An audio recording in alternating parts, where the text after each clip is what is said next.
সব মানুষের মধ্যে একটি খোকা থাকে, যে মনের কবিত্ব, মনের কল্পনা, মনের সৃষ্টি ছাড়া অবাস্তবতা, মনের পাগলামিকে লইয়া সময় অসময়ে এমনি ভাবে খেলা করতে ভালোবাসে। পড়ছিলাম কথা সাহিত্যিক মানিক বন্দ্যোপাধ্যায়ের একটি বিখ্যাত উক্তি। আজ তার মৃত্যুবার্ষিকীতে অমর এই কথা সাহিত্যিকের প্রতি শ্রদ্ধা জানিয়ে শুরু করছি আজকের সকাল। দর্শক, শুভ সকাল। আমন্ত্রণ কেবল স্টিল নিবেদিত সকাল 24-এ। আপনাদের সঙ্গে আছি আমি অতশিষ্যের। দর্শক, আজ মঙ্গলবার 18 অগ্রহায়ণ এবং 1431 বঙ্গাব্দ এবং 3 ডিসেম্বর 2024 খ্রিস্টাব্দ। দর্শক, সকাল সকাল আপনাদের জানিয়ে দিব গেল 24 ঘন্টার আবহাওয়ার তথ্য এবং আজকের দিনের আবহাওয়ার পূর্বাভাস।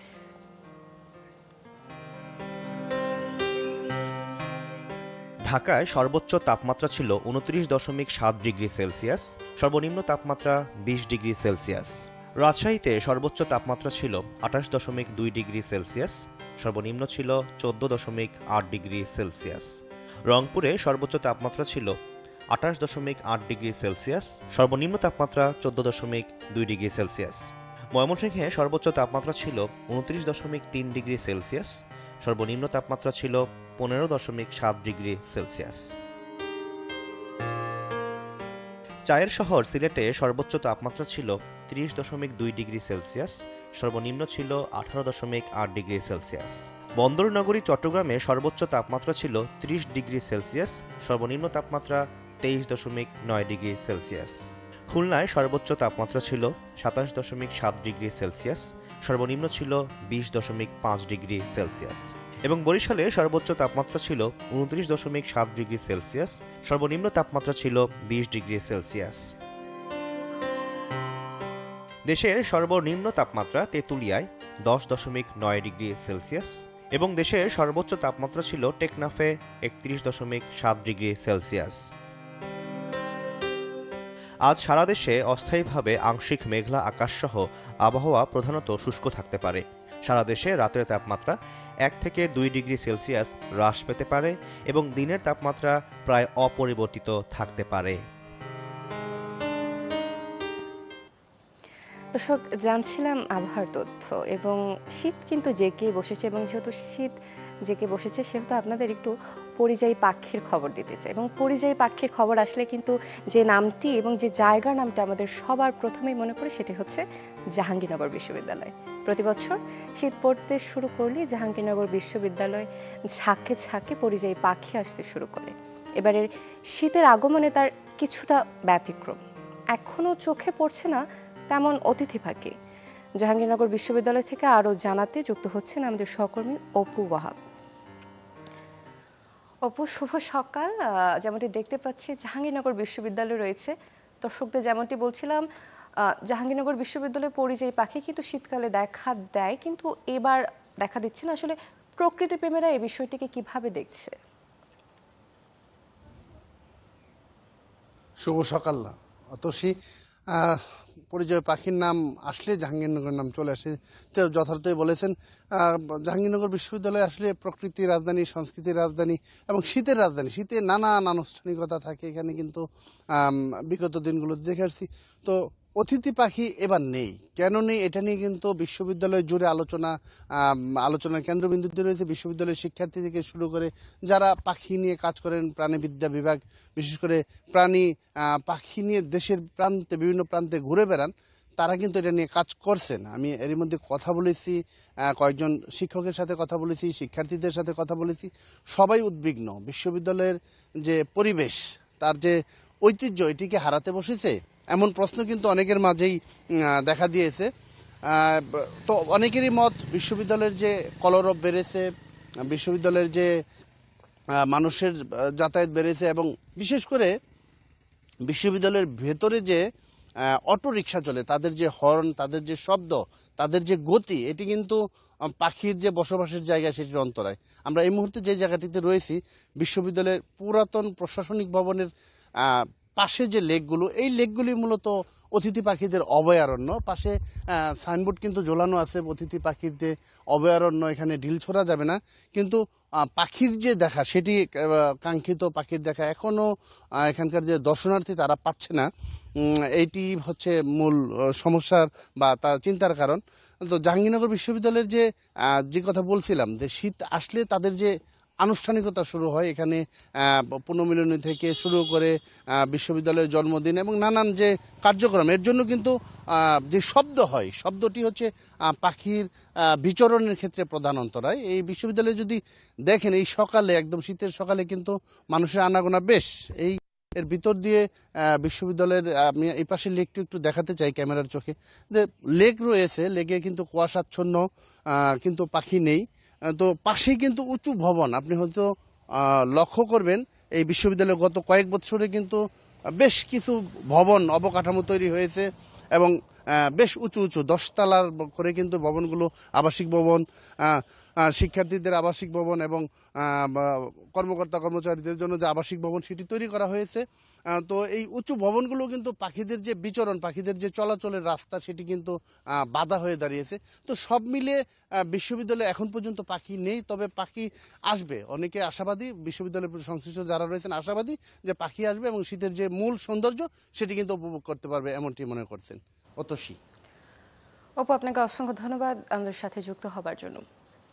দর্শক, আমরা ছিলাম জাহাঙ্গীরনগর বিশ্ববিদ্যালয় এবং আমরা পরিযায়ী পাখির খবর জানছিলাম এবং যেটা আসলে জানতে পারলাম যে শব্দ দূষণ সহ নানা পরিবেশ দূষণগত কারণে কিন্তু এখনও পরিযায়ী পাখির দেখা জাহাঙ্গীরনগর ক্যাম্পাসে দেখা যায়নি। তবে আমাদের প্রত্যাশা যে শীত বাড়তে থাকলে আমরা পরিযায়ী পাখির দেখা পাবো। দর্শক, অনুষ্ঠানের এই পর্যায়ে আমি দেখে নেব আজকের দৈনিক পত্রিকাগুলোর প্রধান প্রধান শিরোনাম, কেননা আমরা চেষ্টা করি পত্রিকার প্রধান শিরোনামগুলো জানিয়ে দেবার মাধ্যমে আপনাদের দিনের সকল তথ্য এবং সংবাদ সম্পর্কে আপনাদেরকে অবগত করতে। শুরু করছি সমকাল দিয়ে। সমকালের যে প্রধান শিরোনামটি আমার চোখে নজর কেড়েছে এবং যেটি নিয়ে আসলে কাল থেকে সারা দেশব্যাপী বিভিন্ন সংবাদ মাধ্যমে আমরা শিরোনাম হতে দেখেছি, ত্রিপুরায় হাই কমিশনে হামলা, নিন্দা প্রতিবাদের ঝড়। বাংলাদেশ ভারত টানাপোড়েন, হিন্দু সংঘর্ষ সমিতি ব্যানারে ভাঙচুর। দুঃখজনক বললেও দায়ীদের বিরুদ্ধে কথা নেই দিল্লির। বাংলাদেশে জাতিসংঘ শান্তিরক্ষী চাইলেন মমতা। আরও একটি সংবাদ শিরোনাম যেটি ডান পাশে রয়েছে, আওয়ামী লীগ আমলে চোরতন্ত্রের উত্থান, অর্থনীতির শ্বেতপত্র প্রণয়ন কমিটির সংবাদ সম্মেলন, অন্তর্বর্তী সরকারের 2 বছরের পরিকল্পনা ঘোষণা, বিদেশি সহযোগিতা নিয়ে সংলাপ আয়োজন, তথ্যের নানা অসঙ্গতির পরেও এলডিসি থেকে উত্তরণ স্থগিত করার কারণ নেই। আরও একটি সংবাদ শিরোনাম, তারেকের সামনে বাধা সাজা পাওয়া আরও 4 মামলা, মোট বিচারাধীন মামলা 49। সরকার পতনের পর কিছু মামলা তুলে দিয়েছে বাদীপক্ষ। আইনি প্রক্রিয়ায় মুক্ত হয়ে দেশে ফিরতে চান তারেক রহমান। এবং আরও একটি সংবাদ শিরোনাম জানাতে চাই, সেবা প্রত্যাশীর মনোভাব বুঝতে গোপনে তথ্য সংগ্রহ পুলিশের। থানায় সেবা কার্যক্রম, সাধারণ ডায়েরিতে টাকা খরচ না হলেও তদন্তে ধীরগতি, আলোচিত ঘটনা ছাড়া জিডিতে মনোযোগী নয় পুলিশ। এবং ডেঙ্গু মৃত্যুহার নিয়েও কিন্তু একটি সংবাদ শিরোনাম দর্শক আমরা দেখতে পাচ্ছি, ডেঙ্গুর মৃত্যুহারের শীর্ষে বাংলাদেশ, শেষ 2 মাসে হাসপাতালে ভর্তির 48 ঘন্টার মধ্যে 80% রোগীর মৃত্যু। দর্শক, এই ছিল মোটামুটি দৈনিক সমকালের আজকের দিনের প্রধান প্রধান শিরোনাম। দর্শক, দেখে নিব দৈনিক প্রথম আলোতে আজ কি কি প্রধান শিরোনাম রয়েছে এবং যেটি নিয়ে দৈনিক সমকালের প্রধান শিরোনাম করা হয়েছে সেটি নিয়েও প্রথম আলোতেও করা হয়েছে। আগরতলায় বাংলাদেশ মিশনে হামলা, ঢাকার কড়া প্রতিবাদ। মুম্বাই মিশনের কাছেও বিক্ষোভ করেছে হিন্দুত্ববাদী সংগঠন, বাংলাদেশ বলেছে হামলা পূর্ব পরিকল্পিত। দুঃখ প্রকাশ, ভারতের হাই কমিশনে ঢুকে বাংলাদেশের পতাকা অবমাননা, ভাঙচুর। কয়েকদিন ধরে আগরতলায় বিক্ষোভ ও সমাবেশ করছিলেন হিন্দুত্ববাদীরা। এ হামলা কূটনৈতিক সম্পর্ক বিষয়ক ভিয়েনা সনদের লঙ্ঘন। আর একটি সংবাদ শিরোনাম যেটি পত্রিকার ডান পাশেই রয়েছে, বসুন্ধরার মালিকদের বিদেশে থাকা সম্পদ জব্দের আদেশ, দুদকের অনুসন্ধান, আদালত 21 নভেম্বর আদেশটি দেন। অনুলিপি সিঙ্গাপুর, যুক্তরাজ্য, সাইপ্রাস সহ 8 দেশে পাঠাতে নির্দেশ। বসুন্ধরার চেয়ারম্যান, তার স্ত্রী, 3 ছেলে ও 3 পুত্রবধূর বিদেশে থাকা সম্পদ ও ব্যাংক হিসাব জব্দ ও অবরুদ্ধের আদেশ। আরও একটি সংবাদ শিরোনাম যেটা দেখতে পাচ্ছি, ভোটার তালিকা হালনাগাদ, বাড়ি বাড়ি গিয়ে তথ্য সংগ্রহ আগামী বছর। দেশের সাম্প্রতিক পরিস্থিতি নিয়েও একটি সংবাদ শিরোনাম রয়েছে, আরও একটি সংবাদ শিরোনাম রয়েছে দেশের পরিস্থিতি নিয়ে অপপ্রচার চালাচ্ছে একটি গোষ্ঠী। দর্শক, এই ছিল দৈনিক প্রথম আলোর আজকের দিনের প্রধান প্রধান শিরোনামগুলো। দর্শক, দেখে নিব দৈনিক কালের কণ্ঠে আজ কি কি প্রধান শিরোনাম রয়েছে। প্রথমেই যে শিরোনামটি আমাদের চোখে পড়ছে, খোদ চেয়ারম্যানই ব্যাংক ডুবি, 2,34,000 কোটি টাকা পরিচালকদের পকেটে। ডজরখানেক চেয়ারম্যান সবচেয়ে বেশি বিতর্কিত। 8 বছরে পরিচালকদের ঋণ বেড়েছে 160%। প্রাতিষ্ঠানিক সুশাসন নেমেছিল শূন্যের কোঠায়। আরও একটি সংবাদ শিরোনাম, অর্থনৈতিক শ্বেতপত্র 1.5 দশকে সর্বাধিক দুর্নীতি ব্যাংক খাতে। দর্শক, আরও একটি সংবাদ শিরোনাম যেটি আসলে আমরা বিগত 2টি পত্রিকাতেও দেখতে পেলাম, আগরতলায় মিশনে হামলা, পতাকায় আগুন, মুম্বাই মিশনের সামনেও বিক্ষোভ, ক্ষুব্ধ প্রতিক্রিয়া, বাংলাদেশে হামলা পূর্ব পরিকল্পিত। দর্শক, আরও একটি সংবাদ শিরোনাম যেটি জানিয়ে দিতে চাই, কূটনীতিকদের বিভ্রান্তি দূর করার চেষ্টায় সরকার। দর্শক, এই ছিল মোটামুটি দৈনিক কালের কণ্ঠের আজকের দিনের প্রধান প্রধান শিরোনাম। দর্শক, এবার দেখব দৈনিক ইত্তেফাকে কি কি প্রধান শিরোনাম রয়েছে।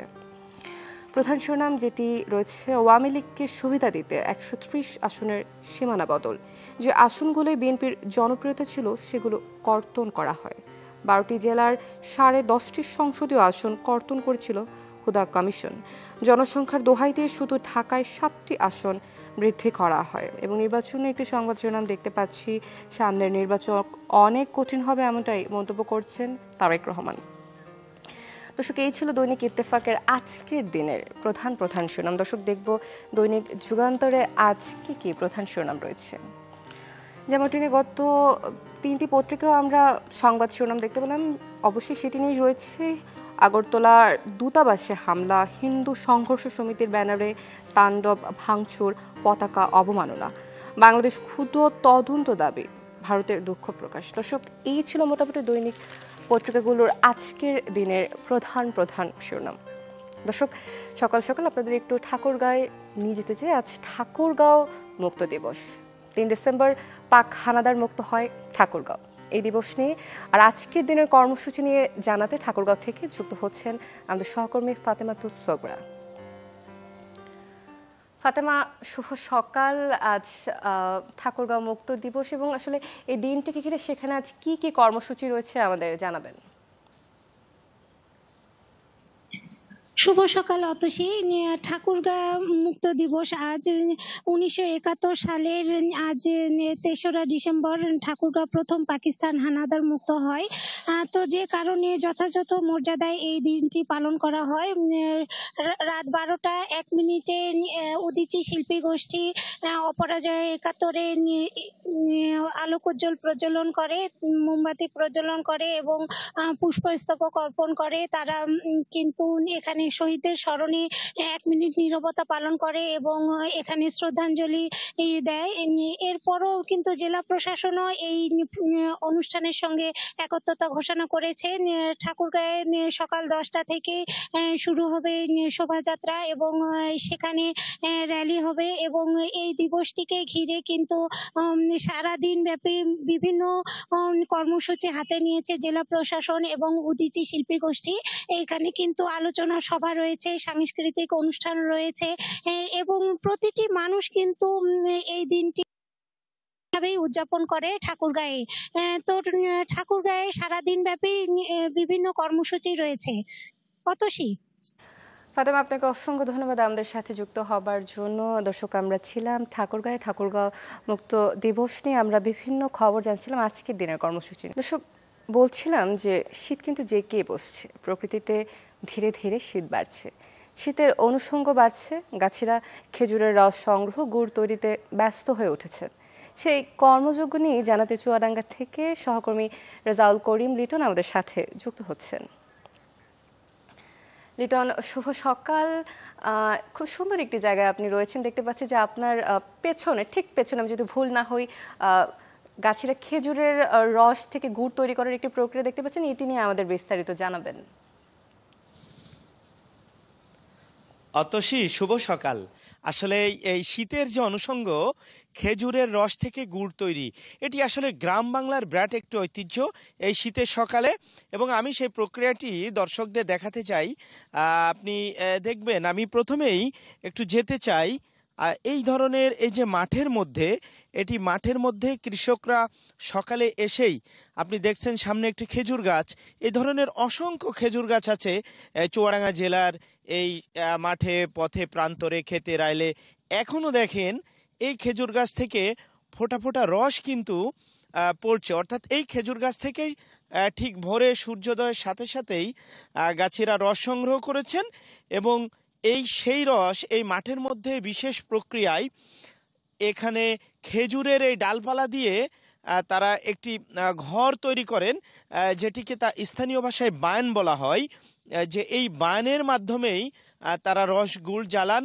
আপনি দেখছেন চারিদিকে তাল পাতা, খেজুর পাতা এইগুলো দিয়ে ঘেরা, এবং এখানেই তাদের সব কিছু খেজুর রস গুড় তৈরিতে এই যে মাটির হাঁড়ি, তারপরে যে তাদের যে উপকরণগুলো, সেগুলো এখানে তারা এইভাবেই রেখে দেন। এবং আপনি দেখছেন যে গাছিরা সকালেই এই রস জ্বালাচ্ছেন, যেটি টিনের পাত্রে বিশেষ কায়দায় এখানে চুলা তৈরি করে তারা এটি রস জ্বালাচ্ছেন। এবং এই রসের একটা টাইমিং আছে, এটি কিন্তু খুব সূক্ষ্ম একটি ব্যাপার। নির্দিষ্ট সময়ে যদি রসটি সুন্দরভাবে জ্বালাতে না পারেন, তাহলে কিন্তু রস থেকে গুড় হয়, সেই গুড় থেকে পাটালি হয়, সেটি কিন্তু হবে না। এই জন্য প্রতিটি মিনিট এখানে তারা এই রস জ্বালাতে তারা ব্যবহার করেন। তো আমি কথা বলবো যিনি এখানে আছেন সে গাছের সাথে, যে কি প্রক্রিয়ায় এই গুড় তারা তৈরি করেন এবং সেই গুড় থেকে পাটালি হয়, সেটি কি দামে বিক্রি করেন, বিস্তারিত একটু জানবো। আপনি যদি আমাদেরকে একটু বলেন যে এই তো আমি দেখছি যে আপনি খেজুরের রস থেকে গুড় তৈরি করছেন, তো আপনার কতগুলো গাছ আছে, আপনি কয়েকটি গাছ এইভাবে রস সংগ্রহ করেছেন আজকে? আজকে গাছ আছে আমার 35টা গাছ উঠাইছি, তা গাছ 18টা গাছে আমরা ভাড় দিয়েছি, সব মাটির হাঁড়ি দিয়েছি। এই 18 গাছের মাধ্যমে আমার রস এসেছে 2-2.5 হাঁড়ি কি 3.5 হাঁড়ি রস এসেছে। এই রসগুলো আমরা সংগ্রহ করেছি। এই রসগুলোর মাধ্যমে আমার যা গুড় হবে ওই 2 কেজির মতন, কি 2 কেজির 2 একটু বেশি টেশি হতে পারে। এই গুড়গুলো হবে, এই গুড়গুলো বিক্রিতে হয় বেশি 250 টাকা, তারপর আছে 230 টাকা, 220 টাকা, এই দামে বিক্রি হয় এখন বর্তমান। তো গুড়ের চাহিদা আছে সবের কাছে, সবাই বলে দাও আমরা খাই নতুন গুড়, নতুন সময়, নতুন তো এই এই এই এই- এই ধরনের গাছিরা যে চুয়াডাঙ্গা জেলায় এই গুড় শুনলেন যে 200 থেকে 250 টাকা কেজি দরে বিক্রি হয়। চুয়াডাঙ্গাতে কৃষি সম্প্রসারণ অধিদপ্তরের তথ্য মতে চুয়াডাঙ্গাতে এই ধরনের খেজুর গাছ রয়েছে প্রায় 3 লাখ। সেখান থেকে এই বছর 2700 টন গুড় উৎপাদন হবে। এবং অতসী আপনাকে বলে, এটা কিন্তু চুয়াডাঙ্গার অর্থনীতিতে বিরাট একটি আশীর্বাদ। কৃষি সম্প্রসারণ অধিদপ্তর বলছে 50 থেকে 60 কোটি টাকার এই খেজুরের রসগুড়ের বাণিজ্য হবে এই চলতি মৌসুমে চুয়াডাঙ্গায়। তো এই অবস্থা খেজুরের রসগুড়ের। আর আগামীতে শীত পড়লে রসগুড়ের পরিমাণ আরও বেড়ে যাবে। তো এই ছিল চুয়াডাঙ্গা রসগুড়ের চিত্র। অতসী। লিটন, আপনাকে অসংখ্য ধন্যবাদ আমাদের সাথে যুক্ত হবার জন্য। দর্শক, আমরা ছিলাম চুয়াডাঙ্গাতে এবং আমরা দেখছিলাম যে আসলে গাছের খেজুরের রস থেকে কিভাবে গুড় তৈরি এবং গুড় থেকে পাটালি, এই পুরো প্রক্রিয়াটাই কিন্তু আমাদের কাছে ভীষণ আনন্দদায়ক এবং আমাদের চোখের জন্য ভীষণ আনন্দদায়ক। দর্শক, আজ 3 ডিসেম্বর এবং এই দিনে আমার দর্শক আপনাদের যাদের জন্মদিন, আপনাদের সবাইকে জানাতে চাই জন্মদিনের অনেক অনেক শুভেচ্ছা। এবং আমরা দেখে নেব আজকের এই দিনে বিশেষ ব্যক্তিদের জন্মদিন। 1889 সালের এই দিনে জন্মগ্রহণ করেন ব্রিটিশ বিরোধী আন্দোলনের মহান স্বাধীনতা সংগ্রামী ও বিপ্লবী ক্ষুদিরাম বসু। ভারতবর্ষ থেকে ব্রিটিশ শাসক গোষ্ঠীকে উচ্ছেদ করতে ফাঁসি কাষ্ঠে জীবন দিয়েছিলেন ক্ষুদিরাম বসু। প্রায় 200 বছর ব্রিটিশদের শাসন, শোষণ ও অত্যাচারে জর্জরিত ভারতবর্ষের মানুষ একসময় তাদের বিরুদ্ধে আন্দোলন শুরু করে, যা স্বদেশী আন্দোলন নামে পরিচিত। 1935 সালের এই দিনে জন্মগ্রহণ করেন বাংলাদেশি চিত্রশিল্পী, ভাস্কর ও বীর মুক্তিযোদ্ধা নিতুন কুণ্ডু। তিনি সাবাস বাংলাদেশ, সার্ক ফোয়ারা সহ বিখ্যাত ভাস্কর্যের স্থপতি। তিনি জ্যামিতিক আকৃতিতে ফুটিয়ে তুলেছিলেন এদেশের অপার সৌন্দর্য। তিনি মুক্তিযুদ্ধকে বিষয় করে অজস্র চিত্রকল্প রচনা করেছিলেন, যা মুক্তিকামী মানুষকে আন্দোলিত করত। তার অবদানের জন্য বাংলাদেশ সরকার তাকে 1997 সালে দেশের দ্বিতীয় সর্বোচ্চ বেসামরিক সম্মাননা 21 পদকে ভূষিত করে।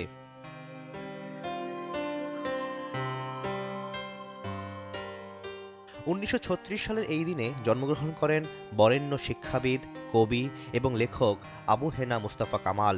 তিনি বাংলাদেশ শিল্পকলা একাডেমি ও বাংলা একাডেমির মহাপরিচালক হিসেবে দায়িত্ব পালন করেছেন। স্বদেশপ্রেম, মানবপ্রেম, হৃদয়ের অন্তরঙ্গ অনুভূতি, গভীর আবেগ সব মিলিয়ে আধুনিক শিল্পচর্চার এক পরিশীলিত রূপের দেখা মেলে তার কবিতা আর গানে। ভাষা ও সাহিত্যে অবদানের জন্য 1987 সালে তিনি 21 পদকে ভূষিত হন।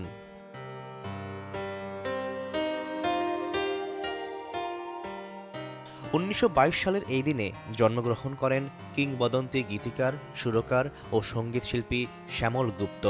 20 শতকের 5 দশক থেকে 70 দশক অবধি বাংলা গানের জনপ্রিয় গীতিকার হিসেবে যারা খ্যাতির মধ্য গগনে ছিলেন, তিনি তাদের মধ্যে অন্যতম। সেই সময়ের স্বর্ণযুগের আধুনিক বাংলা গান ছাড়াও আকাশবাণীর রম্যগীতি, রাগাশ্রয়ী গান, লঘুসঙ্গীত এবং বাংলা ছায়াছবির অসংখ্য কালজয়ী গান রচনায় তিনি তার উজ্জ্বল প্রতিভার স্বাক্ষর রেখে গেছেন। দর্শক, দেখছিলাম বিশেষ ব্যক্তিদের জন্মদিনগুলো এবং আয়োজনের কিন্তু একদম শেষ পর্যায়ে আমরা চলে এসেছি এবং শেষ পর্যায়ে আপনাদের পর্যটনের খবর দিতে চাই। পঞ্চগড়ে পড়েছে হাড় কাঁপানো শীত, সেই সাথে বাড়ছে কাঞ্চনজঙ্ঘা দেখতে যাওয়া পর্যটকদের সংখ্যা। তেঁতুলিয়ার পর্যটন পরিস্থিতি ও শীতের আবহাওয়ার খবর জানাতে পঞ্চগড়ে তেঁতুলিয়া থেকে যোগ দিচ্ছেন আমাদের সহকর্মী হোসেন রায়হান। রায়হান, শুভ সকাল। পঞ্চগড়ের তেঁতুলিয়াতে কিন্তু প্রচুর পর্যটক যায় এবং আসলে এবছর কেমন পর্যটক দেখতে পাচ্ছেন আমাদের জানাবেন। অতসী, শুভেচ্ছা আপনাকে পঞ্চগড় জেলার মানুষের পক্ষ থেকে। আপনি জানেন যে বাংলাদেশের শেষ প্রান্তের জেলা পঞ্চগড়, এখান থেকে হিমালয়ের দূরত্ব খুব নিকটবর্তী। তো অতসী, এখানে প্রতি বছর আগাম শীতের আবির্ভাব ঘটে, অর্থাৎ অক্টোবর থেকে কিন্তু শীতের বার্তা এই জেলায় চলে আসে এবং সেটি প্রথম 2 মাস এখানে শীত মানুষ উপভোগ করে এবং সব পরের যে 2 মাস, সেই 2 মাস কিন্তু মানুষের দুর্ভোগ, শীত মানুষের দুর্ভোগকে বাড়িয়ে দেয়। বিশেষ করে তাপমাত্রা কমে যায় 1 অঙ্কের ঘরে এবং মৃদু এবং মাঝারি শৈত্যপ্রবাহ বইতে থাকে, ফলে মানুষের দুর্ভোগ সীমাহীন পর্যায়ে গিয়ে ঠেকে। তো তখন মানুষের খাদ্যের যে অভাব, সেটি পরিলক্ষিত হয়। আপনি জানেন যে এই অঞ্চলে পাহাড় এবং বনভূমির পাশাপাশি অসংখ্য নদ নদীর সমন্বয়ে এই পঞ্চগড় জেলা গঠিত হয়েছে। তো এখানে কৃষি থেকে শুরু করে অন্যান্য যে সুযোগ সুবিধা সব কিছু কম, অর্থাৎ ভারী কোনো শিল্প কলকারখানা না থাকার কারণে একমাত্র পর্যটক খাতটাই এখানে একটি বড় উল্লেখযোগ্য খাত, যে প্রতি বছর মানুষ এই শীত মৌসুমে পঞ্চগড় জেলায় আসে। এখানকার অর্থ বাণিজ্য কিছুটা পর্যটনের উপর নির্ভরশীল। তো আপনাকে জানিয়ে রাখি যে আসলে ঠিক প্রতি বছরের মতো এবারও পঞ্চগড় জেলায় মানুষজন আসা শুরু করেছে। তো ঠান্ডা সেভাবে পড়েনি অতসী এখনো, কারণ এটি শীত সহিষ্ণু জেলা আপনি জানেন, যার কারণে শীত এখনো পড়েনি। তবে এই আবহাওয়া অধিদপ্তর আমাকে জানিয়েছে এই মাসের শেষের দিকে তাপমাত্রা কমে যাবে, সেই ক্ষেত্রে তাপমাত্রা 4 থেকে 6 ডিগ্রির ঘরে গিয়ে দাঁড়াবে, তখন কিন্তু মানুষের দুর্ভোগ হবে। তো এরকম বার্তা আবহাওয়া অধিদপ্তর আমাকে জানিয়েছে। তো অবশ্যই এই ছিল পঞ্চগড় জেলার সার্বিক শীতের পরিস্থিতি এবং পর্যটন সম্পর্কে আমার কাছে তথ্য। রায়হান, আপনাকে অসংখ্য ধন্যবাদ আমাদের সাথে যুক্ত হবার জন্য। দর্শক, আমরা ছিলাম পঞ্চগড়ে, আমরা জানছিলাম সেখানকার শীত এবং পর্যটনের খবর। দর্শক, সকাল 24-এ আজ এই ছিল আজকের আয়োজনে। আজকের মতো আমি এখানেই বিদায় নিচ্ছি, আবারও দেখা হবে আপনাদের সাথে। ততক্ষণ পর্যন্ত চ্যানেল 24-এর সাথেই থাকুন।